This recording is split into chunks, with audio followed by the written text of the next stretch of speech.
Good evening, Papua New Guinea. You're watching the 5th episode of Business PNG for the year 2015. It's official. Media Niugini Limited, the parent company of EMTV, the longest-running free-to-air television station in the country and home of Business PNG, is now 100% PNG-owned after more than 20 years of being foreign-owned. The official signing of the sale and purchase agreement took place last week Thursday between Telikom PNG, Fiji Television Limited and Media Niugini Limited. Telikom PNG, a state-owned enterprise, is now the sole owner of MNL after acquiring 100% of shares. The Business PNG team was in Suva last week to witness the historic moment. Media Niugini Limited, the parent company of EMTV, the longest-running free-to-air television station in the country, is now 100% Papua New Guinean owned.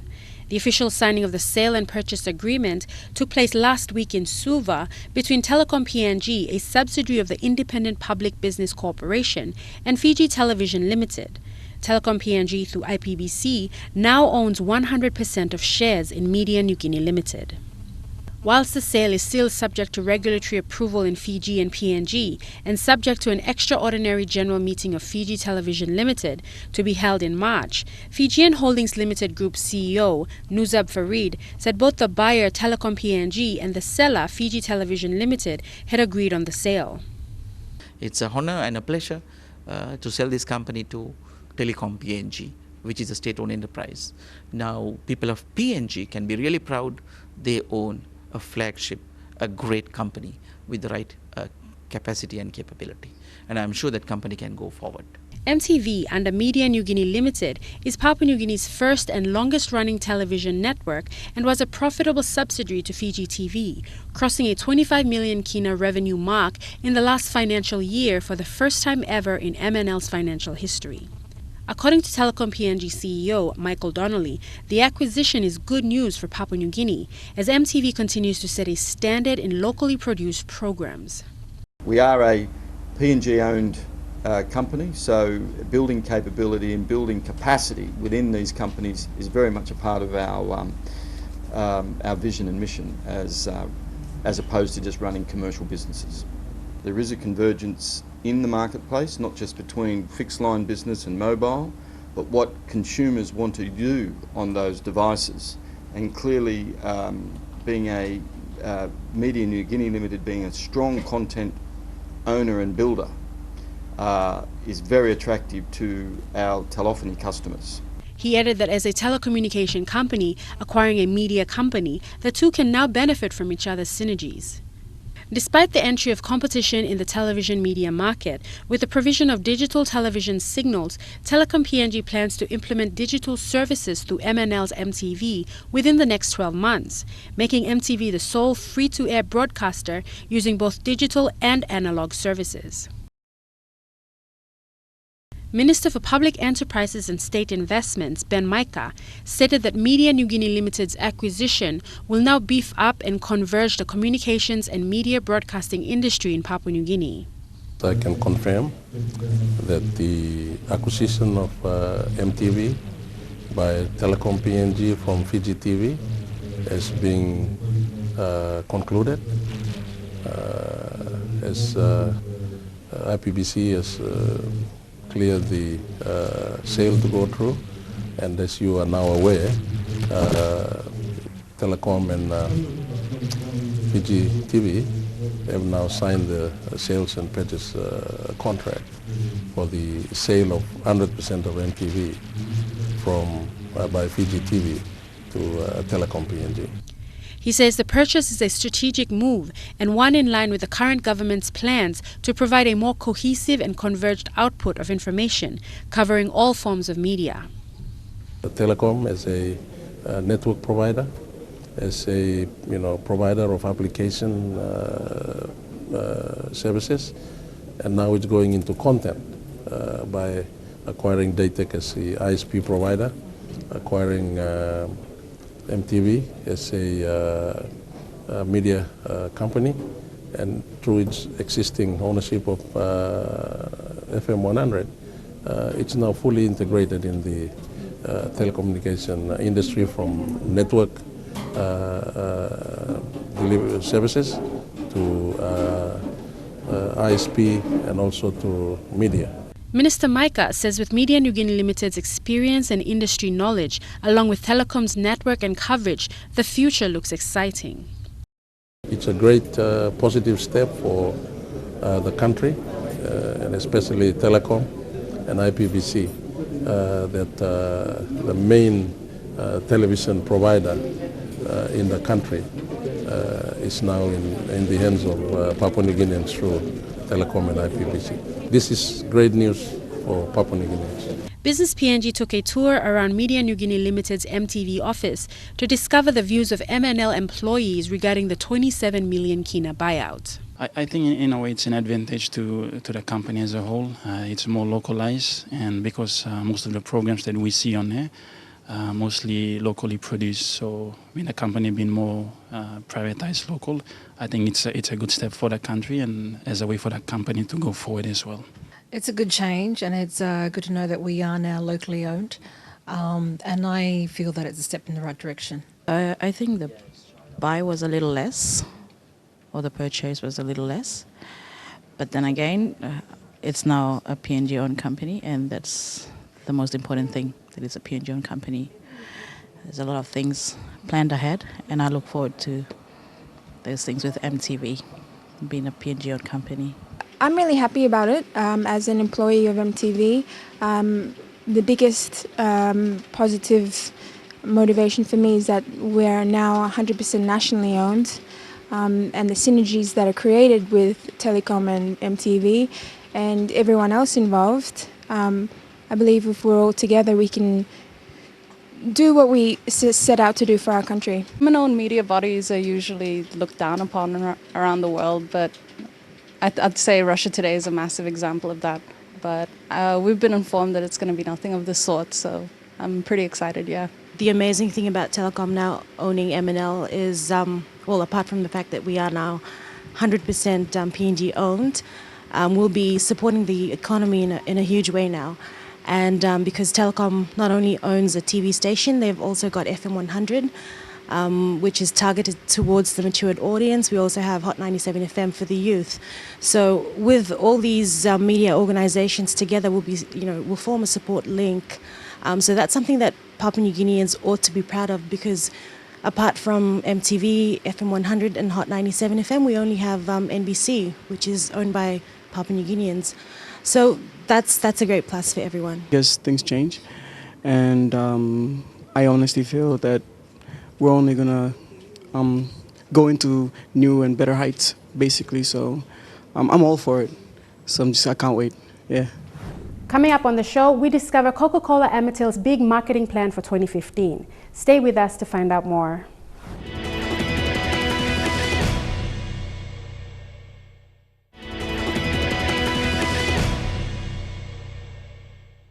Welcome back. Marketing involves getting the right product to the right place at the right time at the right price and with the most suitable promotional activity.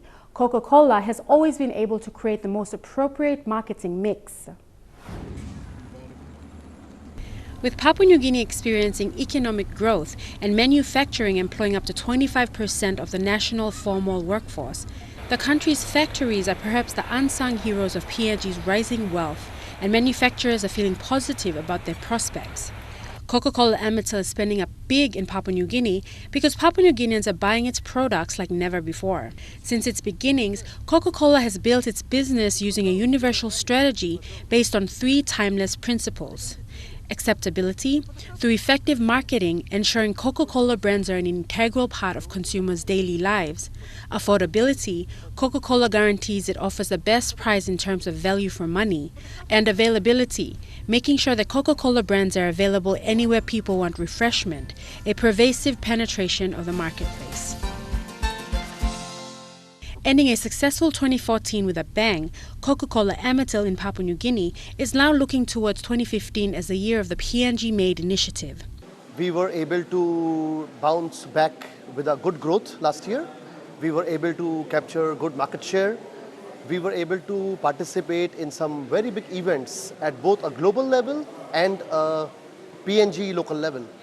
So Coca-Cola being part of the FIFA World Cup we did an activation around FIFA football, which is the biggest sport in PNG. We tried to revive our can business, and we have a new visual of our can, which is all about the celebrating PNG. It's got a new graphic on it, and that's the big pack focus for us going forward, because this country, the population of PNG loves the PNG-made Coke cans. Papua New Guinea will be in the spotlight at a regional and global stage in the coming months as the nation prepares for her 40th year of independence and her role as host for the 15th Pacific Games. Significant events such as these ignite a sense of patriotism within Papua New Guineans, and many tend to lean towards locally produced products and services. We are extremely excited for 2015. 2015 for Papua New Guinea is a year of celebration, and we are creating some real excitement with our brands. We want to start with the Pacific Games, which is the single biggest event for this country in many decades. We are partners with them as exclusive beverage partners, and we would be doing many activations around it, including launching of collectible cans, doing some ground activations. We have tied up with one of the biggest athletes for the Pacific Games, our own rugby captain, Hubert. After that comes the 40th Independence Year, and that's again one of the most memorable events for PNG we'll see in many years, and we want to be a part of that euphoria.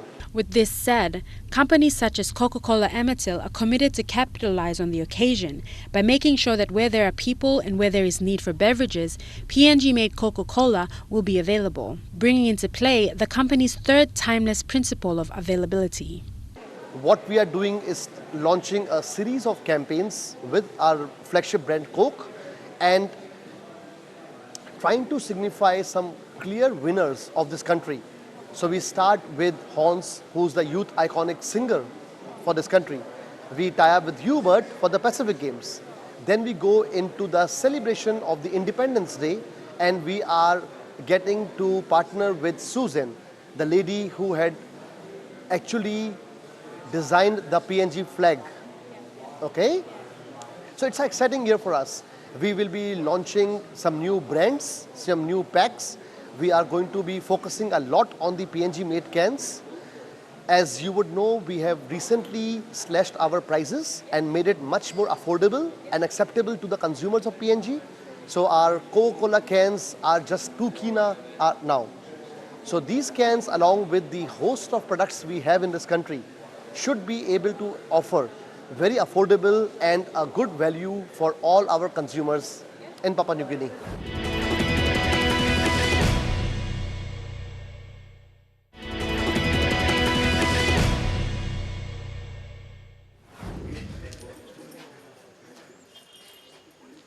Just a few kilometers outside of Kundiawa town is the Congo Coffee Factory, one of the largest coffee mills in the country with a strong export market. It processes and exports 7,000 tons of coffee bags and over 10,000 cartons of roasted coffee every year. Their coffee ends up in Japan and other European countries. Much of the coffee beans that come here are from small-scale village growers. The whole factory. I was given a tour by the factory owner, Jerry Kapka, around the factory. He explains the procedures involved in the coffee production line. We have set this up to do very high quality coffee. And our very popular brand is called Lembari. And Lembari is the coffee we develop with our smallholder farmers. And it's become a very reputable and very high quality coffee we export exclusively to Japan. The Congo Coffee Factory has the capacity to process 8 tons of coffee every hour of operation. This is one of the new state-of-the-art coffee roasters that has just been put into operation a few weeks ago. It is a semi-auto setup where a lot of the work is done automatically. But we have 1 or 2 attendants here only who can just attend to and be around to ensure that things are going okay, or things are going the way they're supposed to go. The coffee beans are roasted and quality checks are carried out before they are graded, packed and delivered for sale. While the coffee market looks good, the factory owner Jerry Kapka is concerned about the recognition given to small older coffee growers by the government. It is in the last couple of years, last 3-4 years, you know, it has become a little sad to see that our people are, you know, moving away from coffee. Not only in Simbu, but in Highlands generally, they are moving away from from coffee, because there's so much excitement about LNG and all this, and they're moving away. They're just excited. Do they really get the benefits? You see, and as a result, we are seeing people moving away. Production has dropped a little, quality has dropped a little, kind of sema. So, you know, I think we have to stop it from happening. We have to stop it from happening, and there must be intervention. We have to get people back into their coffee gardens. We have to talk about increasing production and improving the quality of coffee at this place, because people are already shifting. Because, you know, they just get psyched up for you know, with all the news they are hearing. And they're leaving the good things that they have been doing. So this is a problem we have seen. PNG's coffee industry is kept alive by small-scale coffee growers who grow as little as 20 trees per plots in coffee gardens alongside subsistence crops. With near-perfect climate conditions, farmers are still faced with uncertainties surrounding unstable coffee price, poor infrastructure investments and middlemen wanting large cut of profit. Coffee prices, like all other commodities, you know, prices have been coming down in the last many months, and coffee is one of them. And prices have come down so low, and you know, we really need government support here. The government has to come in and provide price support. I am very well aware there was a gathering in Goroka where the Prime Minister came. I was there at that time, and there was over 50 million kina committed, given for price support. And you know, from that time up to now, I've not seen any price support. Wasted money. Over the last 30 years, local producers, mostly in small-scale category, continue to receive less from their sale of coffee. Prices at the PNG's local coffee market are determined by international price. Over the years, PNG's coffee production and export level had dropped. Of course, the screen size, these coffees are small, not the bigger kind. So the bigger the coffee seed, sometimes they do tend to attract a better price. But not necessarily, I find that bigger coffee tastes better. It's not necessary. Sometimes small coffees taste good. The slump in coffee production and export over the years was largely fueled by unstable coffee prices that coffee growers have limited influence over. PNG's coffee production leans towards the buyer, putting it at a greater advantage over the seller. The Coffee Regulatory Body CIC, after realizing the decline in the coffee market, began to introduce measures to encourage steady coffee production.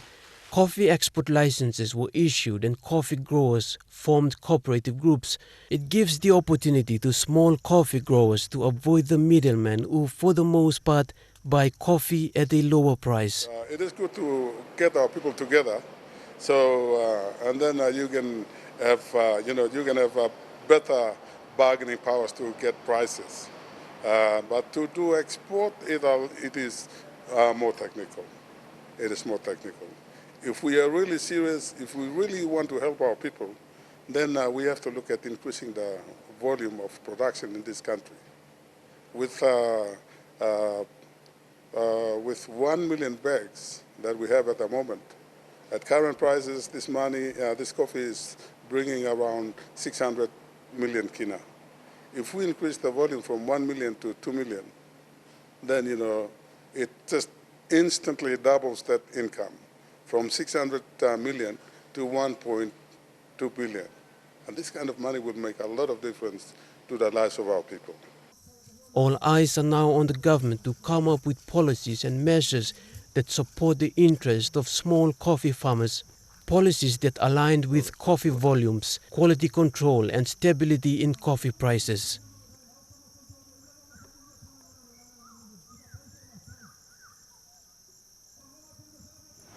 And that's all we have for you tonight. For more business news, or if you would simply like to view this episode again, visit MTV online at www.mtv.com.pg/business, or to join the conversation, like our page on Facebook for daily business news, or follow us on Twitter at Business PNG using the hashtag Business PNG.